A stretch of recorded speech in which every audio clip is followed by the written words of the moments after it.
जब भी कुंडली में राहु केतु का नाम आता है तो लोग अक्सर डर जाते हैं। राहु और केतु का नाम सुनते ही लोगों के मन में कई तरह की धारणाएं बन जाती हैं। कोई उन्हें चुनौतियों का कारण मानता है, तो कोई कालसर्प दोष, तो कोई जीवन को बदल देने वाली चुनौतियां। लेकिन भृगुनंदी नाड़ी एस्ट्रोलॉजी में इसका एक बिल्कुल अलग और अलग दृष्टिकोण है। भृगुनंदी नाड़ी में राहु और केतु को केवल डराने वाले ग्रह नहीं, बल्कि आपके जीवन की दशा तय करने वाले डायरेक्शन चेंजर ग्रह माने गए हैं। तो आज के इस वीडियो में हम नाड़ी मेथड से समझेंगे कि राहु और केतु वास्तव में आपकी कुंडली में कौन सा खेल खेल रहे हैं। अगर आप अपनी जीवन का असली उद्देश्य जानना चाहते हैं तो यह वीडियो अंत तक देखना आपके लिए बहुत जरूरी है। दोस्तों, भृगुनंदी नाड़ी का सीधा नियम है कि ग्रहों को उनके कारक तत्वों से समझना। तो आइए आज हम राहु और केतु के वास्तविक स्वरूप को नाड़ी के नजरिए से समझते हैं। राहु विस्तार है, एक्सपेंशन है, बड़ा आकार है, आकाश है, फॉरेन एलिमेंट है, धुआं है, और वो अनफुलफिल्ड डिजायर्स हैं जिन्हें पूरा करने के लिए जीव इस जन्म में आया है। राहु हमारे दादा हैं। केतु इसके ठीक विपरीत, केतु संकुचन है, रुकावट है, और वह रूट है, अध्यात्म है, वैराग्य है, और फुल स्टॉप यानी मोक्ष है। यह हमारे परिवार में नाना को दर्शाता है। राहु जहां चीजों को बिना सीमा के फैलाता है, वही केतु चीजों को समेटकर रूट से जोड़कर रखता है। अब नाड़ी का सबसे बड़ा सूत्र समझते हैं। आपकी कुंडली में गुरु, जुपिटर यानी जीव आप हैं, और शनि आपका कर्म है।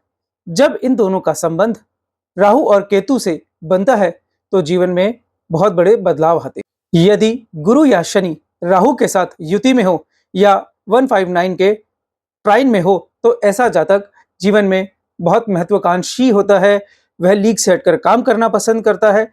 ऐसे लोग अक्सर अपने जन्म स्थान से दूर जाकर बहुत उन्नति करते हैं। इनके फॉरेन सेटलमेंट होते हैं और ग्लोबल फेम मिलता है।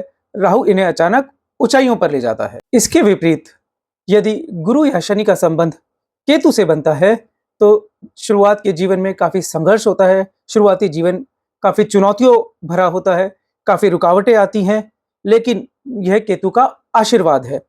केतु आपको in depth knowledge, analysis, research में जाने की क्षमता प्रदान करता है। ऐसे लोग बेहतरीन डॉक्टर, ज्योतिष, वकील या रिसर्चर बनते हैं। तो अब बात करते हैं उस सीक्रेट नियम की जिससे आप सटीक फलादेश कर पाएंगे। आपको हमेशा यह देखना है कि ग्रहों की डिग्री में कौन ग्रह आगे चल रहा है और कौन ग्रह पीछे चल रहा है। भृगुनंदी नाड़ी में ग्रहों की श्रृंखला यानी प्लानिटरी लिंकेज को और डिग्री का अध्ययन बहुत महत्वपूर्ण माना जाता है। कौन सा ग्रह किस ग्रह की ऊर्जा को आगे बढ़ा रहा है, यह अंतिम फलादेश को काफी प्रभावित कर सकता है।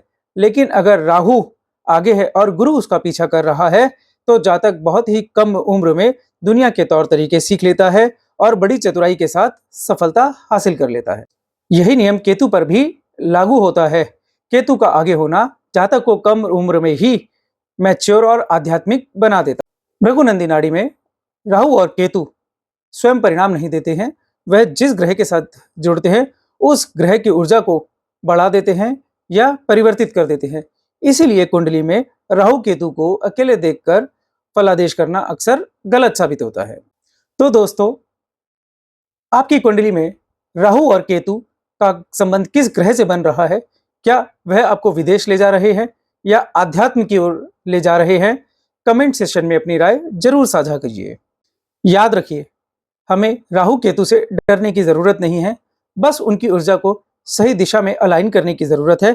अगर आप भी अपनी कुंडली का भृगुनंदी नाड़ी के माध्यम से विश्लेषण कराना चाहते हैं और अपने जीवन की उलझनों को सुलझाना चाहते हैं तो आप नीचे डिस्क्रिप्शन में दिए गए लिंक के माध्यम से मुझसे जुड़ सकते हैं।